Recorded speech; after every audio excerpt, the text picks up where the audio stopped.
Today I'm going to show you how to make single crochet stitches. So I've already started on the second row, and I'm going to get you started with how to make a stitch, and then I will show you how to do this on a chain stitch and how to do this when you're at the end of the row, how you turn and work your way back. So to get started, you want to look at the top ridge of your piece.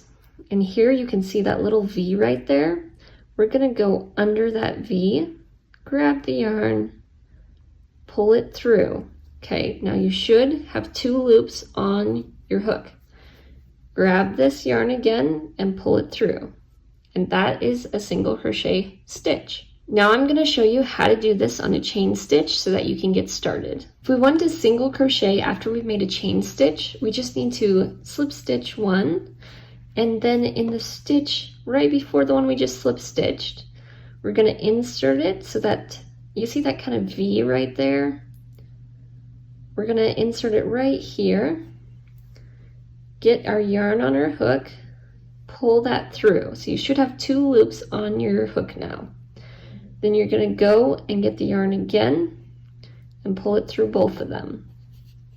And that's actually a single crochet. It's a little hard to see at this moment, but if we do another one in the next stitch, so you see how there's kind of this one yarn right here and then another one right under here. We just want to go in that little hole, yarn over, pull it through, and then yarn over again and pull it through. Okay, so let's do a couple more. We're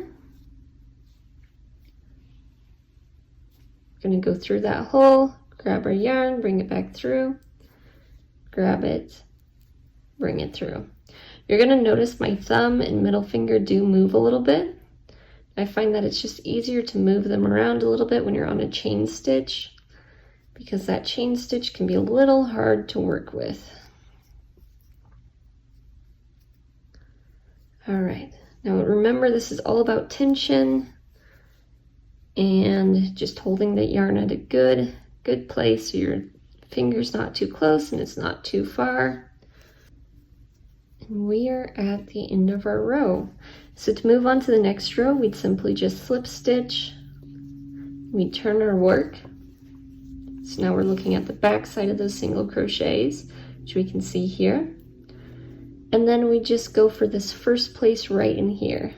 So you see that? If you look at the top, there's this V. We want to go right under that V. Grab our yarn, pulled up, grab the yarn again, and we made our first single crochet. So let's look at that V, go right under it, grab the yarn again, and pull it through both loops. Feel free to slow this down if you need to.